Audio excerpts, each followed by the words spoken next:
Hello everyone, my name is Sofia, welcome to my channel.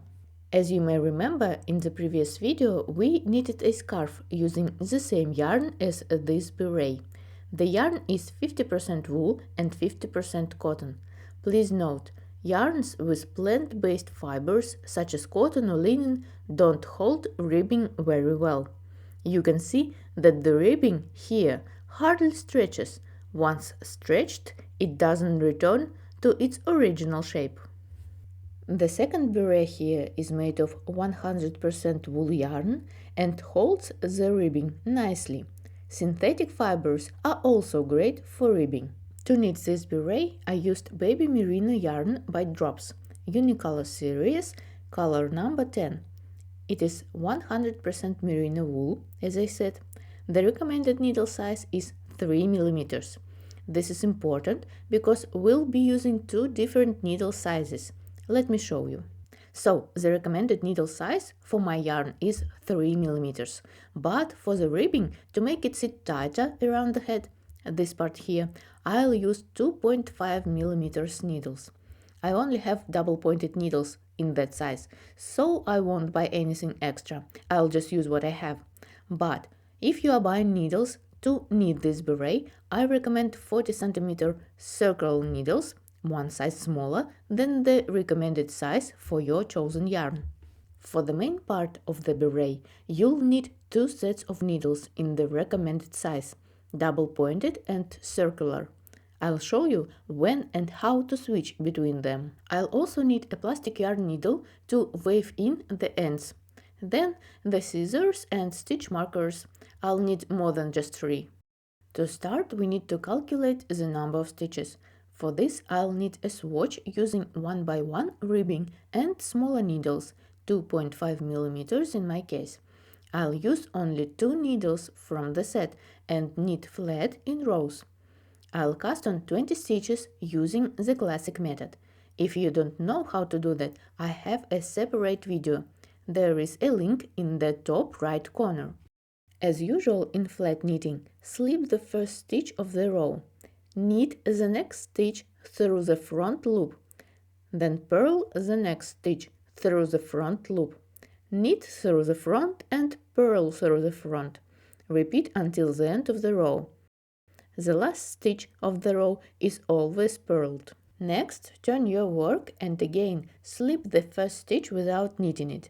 Next, knit the next stitch through the back loop, then purl through the front. Third stitch, knit through the back and again, and so on. Repeat this ribbing pattern and I hope you can continue on your own.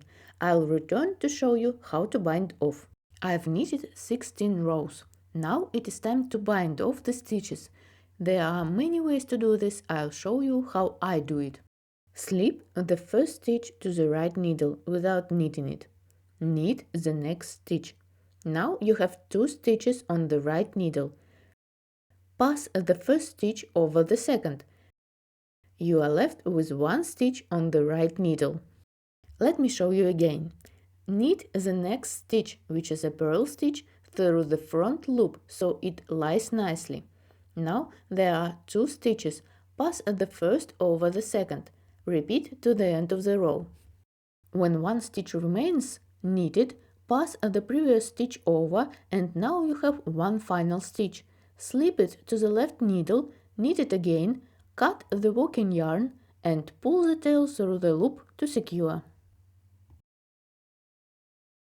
Here is my swatch. Now I'll wash and dry it before taking measurements.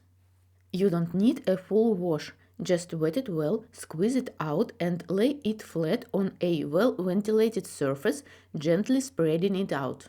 Once dry, give it a gentle stretch in different directions and lay it flat. This is important because ribbing can shrink and distort the measurement. I measure from edge to edge, counting all stitches. I get about 5.6 centimeters. Now let's calculate the number of stitches to cast on. My head circumference is 56 centimeters. The swatch is 5.6 centimeters wide and contains 20 stitches. Let's call the number of stitches we need X. To calculate, 56 times 20 divided by 5.6 equals 200 stitches.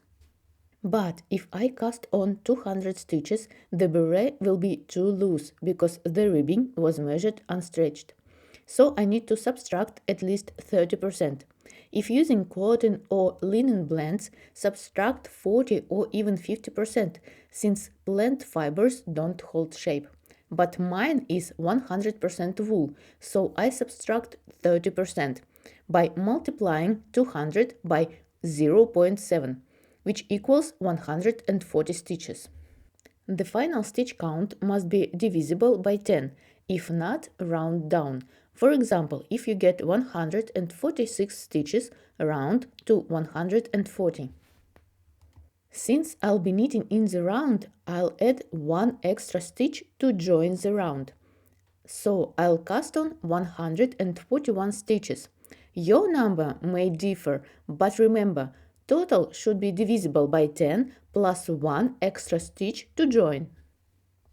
I'll cast on 141 stitches. If using circular needles, just cast them on. I'll show you how to cast on using double pointed needles. I use 2 needles at a time and cast on 1/4 of the stitches, 35 in my case.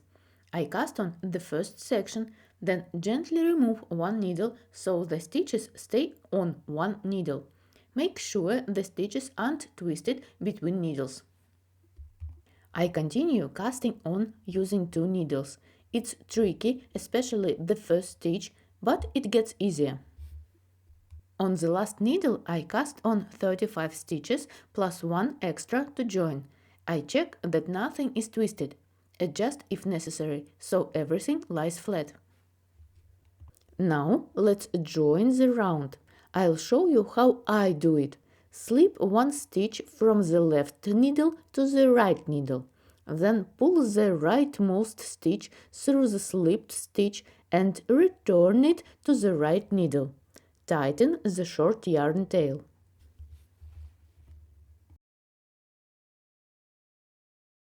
Each needle now has an equal number of stitches. The beginning of the round is marked by the short tail. If using circular needles, use a marker too. I'll also add a marker for visibility. It helps to mark each completed row so you don't lose track.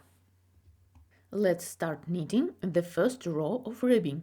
If you are new to double pointed needles, remember, stitches are on 4 needles and you knit with a 5th one. Knit the first stitch through the front loop. Purl the next stitch through the front loop too. Repeat, knit, purl to the end of the row. Now, for the second row of ribbing, the first stitch is knit through the front. The purl stitch is worked through the back loop, since we are knitting in the round. And again, knit through the front to avoid twisting and purl through the back for the same reason. Continue the ribbing in the round on your own. Ribbing for berets is usually short, 2 to 3 cm high. I've finished my 1 by 1 ribbing. I have 10 rows, which is about 2.5 centimeters. You might get a different row count depending on yarn and needle size. Now I'll switch to larger needles. First I'll use 3 mm double pointed needles. This next row will be knit stitches only. After that we'll do increase rows. When the stitches count grows too large for double pointed needles, I'll switch to circular needles. To shape the beret, we'll place markers and make increases. For a classic most common beret, divide stitches into 10 parts. In my case, 140 divided by 10 equals 14 stitches per segment. Place a marker every 14 stitches. That's how I knitted the lilac beret. Alternatively, use 10 stitch segments to make a fluffier, flower-like beret. Let's begin. This row is all knit stitches, no increases. I'll also change needles and place markers. Knit the first stitch through the front loop, the second through the back loop. and so on. After the first segment, I place a marker.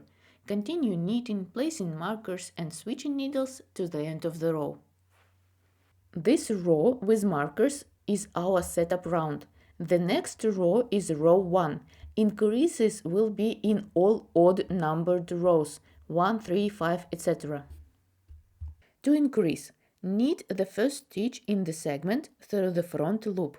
Use the left needle to lift the left leg of the stitch and knit it, twist it through the front loop.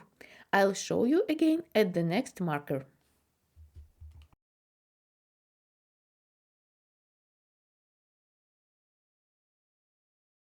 Here is the marker, slip it, knit the next stitch, lift the left leg behind the stitch and knit it, twist it through the front. Continue increasing on your own.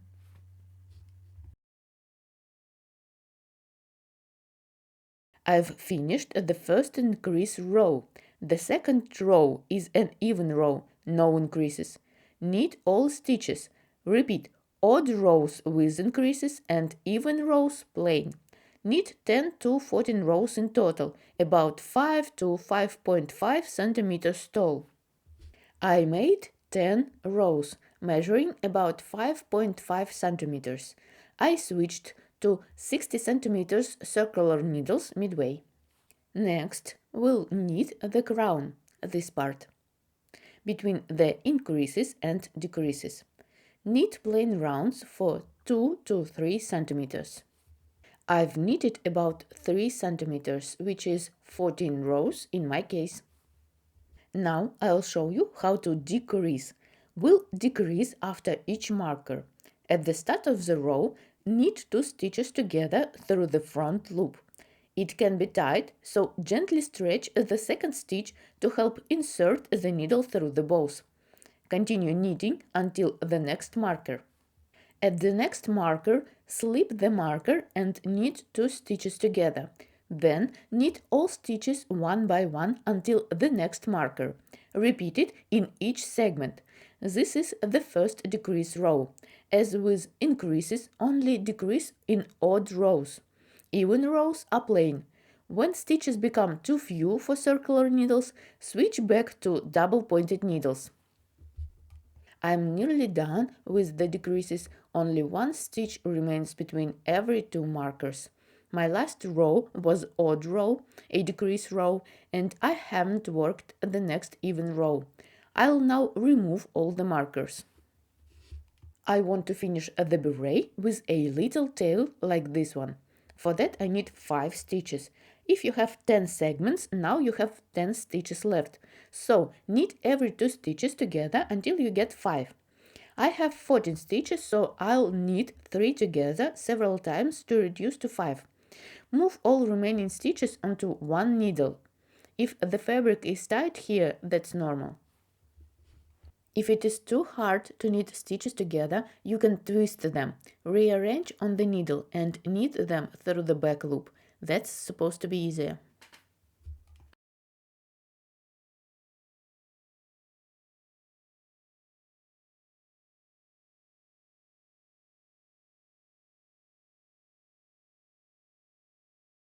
I remove the beginning of round marker, we no longer need it. I'll now knit the tail using the I-cord method. Some of you may know it already. Here is my working yarn tail. I move the needle so the tail is on the left and the short end of the needle is on the right. I knit all the stitches.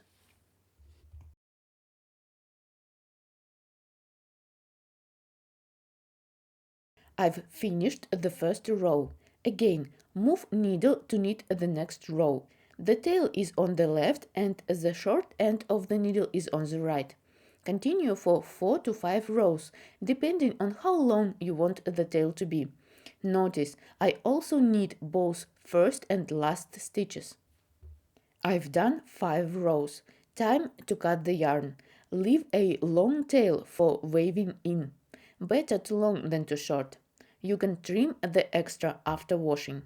Now I use a plastic yarn needle with a large eye, special for knitters. If you don't want a tail, don't knit one. Just gather the last 5 stitches as I am about to show. Thread the yarn into the needle. Starting from the rightmost stitch, insert the needle as if to knit through the front loop and slide it off. Gather all the stitches this way. Pull the stitches together, not too tight. Push the needle down the center of the I-cord to secure the tail. There is our little stem.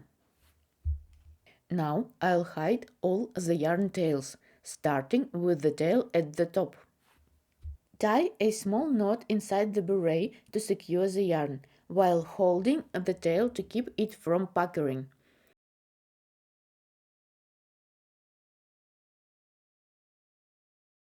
Tie another knot just in case.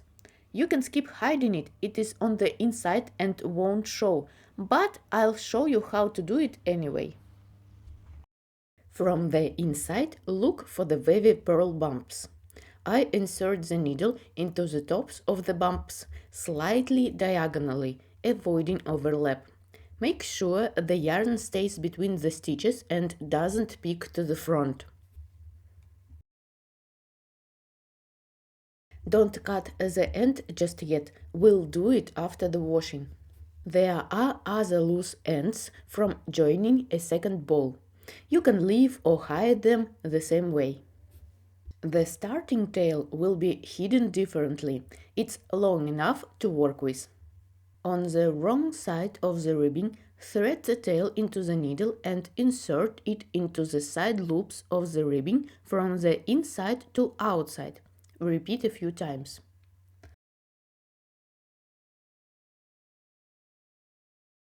The yarn is now well hidden, and I'll go back in the opposite direction to the middle of the ribbing. All yarn ends are hidden. Now we need to wash the beret. The fibers will bloom and lock together, and after the beret is dry, we can trim any remaining ends. My beret is washed and dried. Now I trim all leftover yarn ends. See this yarn we hid at the edge? It's securely in place and won't come loose. Just trim it. And while I'm trimming, I want to share an important tip. When buying yarn, check not only the color number, but also the lot number. I had 2 balls of yarn in the same color but different lots, and look, there is a noticeable difference in shade. I knit up to here with 1 ball, then added the second. Even though it's the same brand and color number, the shade varies. It is not obvious in real life, but on camera it's more noticeable. Still, the difference is real. And that's it for today. Thank you for watching until the end. Please give this video a like if it was helpful, subscribe so you don't miss the next one, and I hope to see you soon. Bye!